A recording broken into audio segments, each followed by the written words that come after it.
So we're going to be making Bolognese sauce in the Instant Pot, and this recipe is actually very similar to Jamie Oliver's YouTube Bolognese recipe, but I've made a few little additions which I think just add a little bit of extra flavour, and I've adapted it for cooking in the Instant Pot. And I think not only does the Instant Pot cook this a lot quicker, but I think the end result actually cooks better and turns out better than cooking it on the stove. So I'll show you how I make it.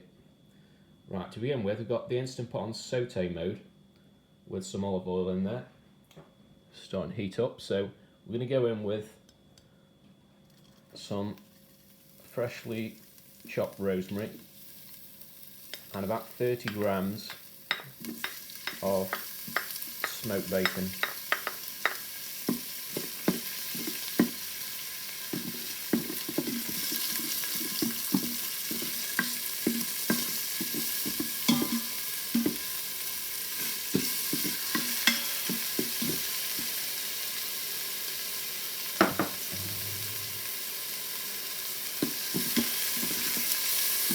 We just need the bacon to go a bit crispy and golden.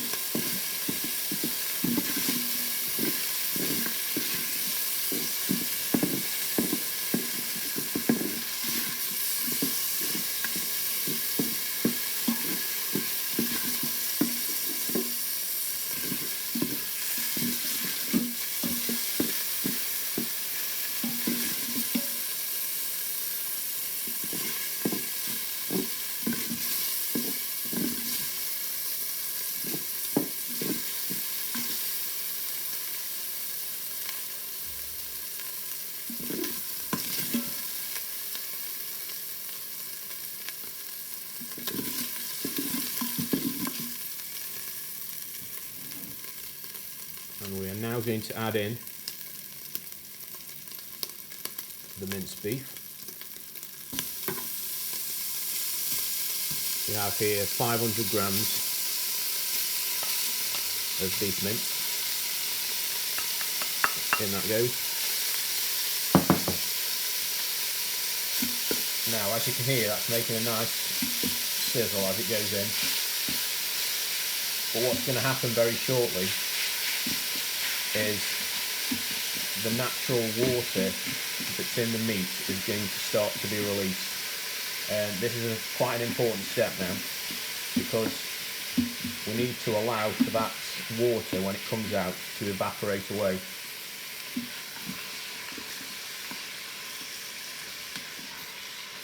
Because we need the mince to start frying before we add the wet ingredients. You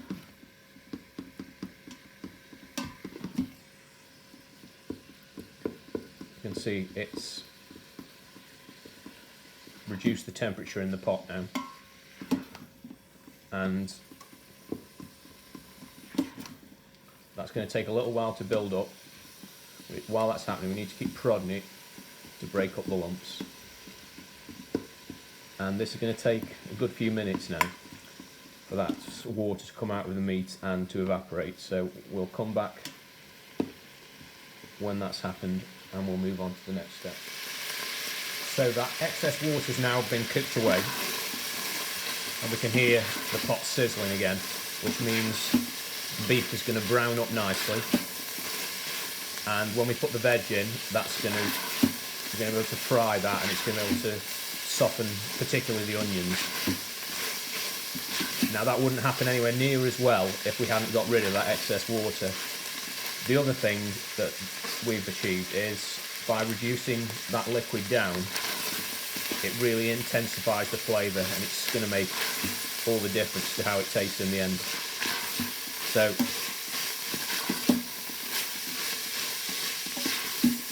you can now add in the vegetables. What we've got here is one small to medium-sized onion, one carrot and one celery stick, and they are finely diced so that they're going to almost dissolve into the sauce when it cooks.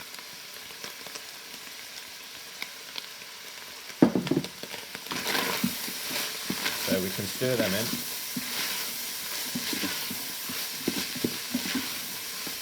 And I'm going to add a bit of salt and pepper.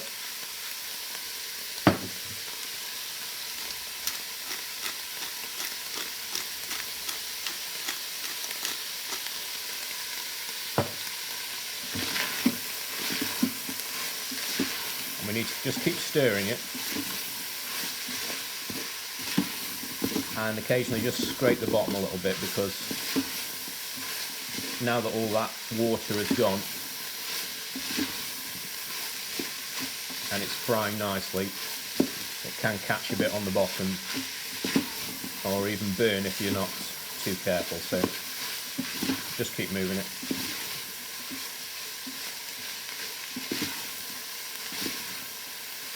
We just need the onions particularly to soften a little bit, and they'll go a little bit translucent.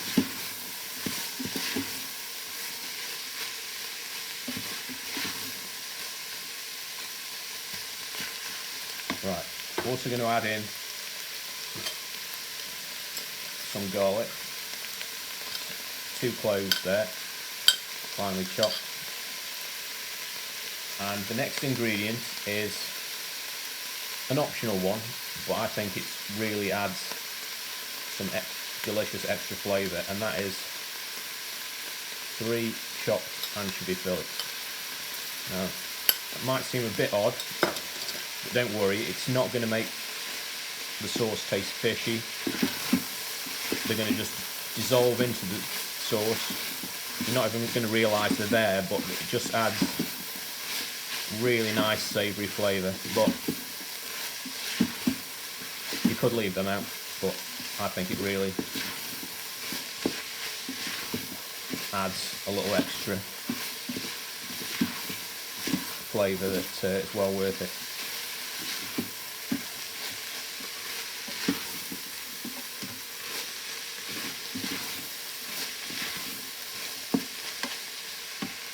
And now those onions are softened, I'm going to go in with some wine. Now, just a small dash really, I would say that's 50 millilitres maybe or so. That was just a dry white wine that I had open, but obviously red wine with beef would work very well as well. Any good wine you've got open really you could use. And we just need that to evaporate away, which will only take moments.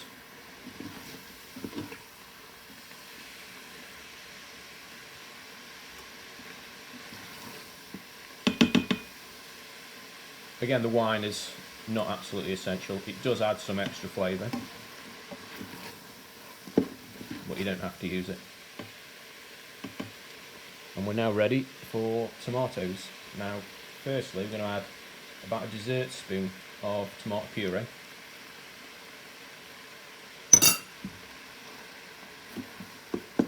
And just stir that in.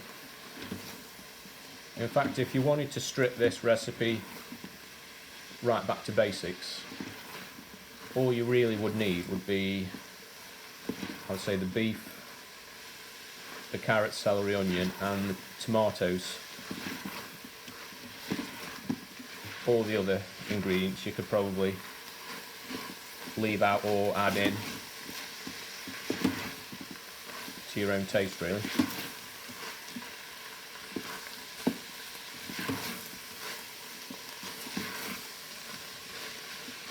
Right, we're next going to add 1 can of plum tomatoes.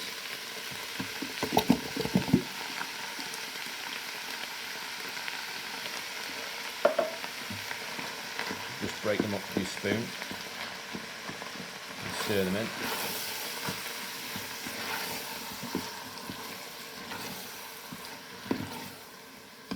Now the only thing remaining to be added prior to pressure cooking is some more water, but what I like to do is use a beef stock cube to just add a bit of a flavour boost and effectively use that to season the sauce rather than adding any more salt. So what I do is I'll take my empty tomato can, I'm going to put my stock cube in there,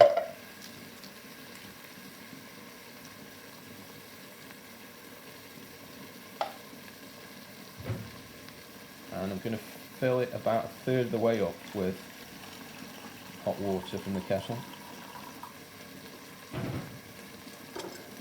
and just dissolve that in the water. I'm actually using not quite a whole cube. What I'd recommend you do is look on the packet of the stock cubes and just figure out how much salt is in the cube, and just bear in mind how much salt you're putting into the dish, because you don't want it to be over salty. So it could take a whole cube probably, but we can always adjust the seasoning at the end if we need to.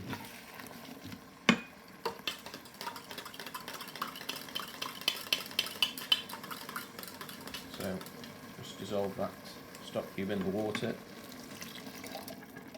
We add that in, give it another stir, and we'll just take a look at how the consistency is looking. And we want it to look pretty much like it should look when it's served up. If you're cooking this on the stove, you would want it to be quite wet at this stage, because you'd be wanting to simmer it for a long time and it would reduce down, but that's not going to happen so much in the pressure cooker because there is nothing escaping when it cooks. So that looks about right.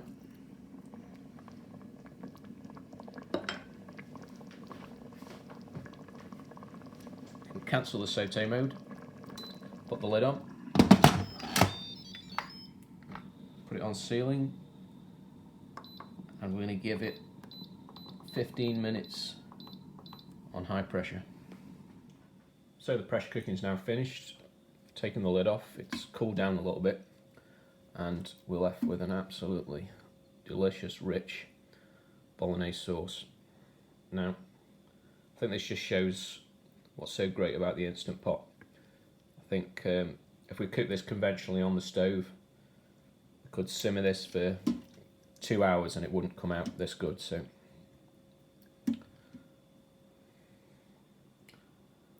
there you have my Instant Pot Bolognese sauce recipe.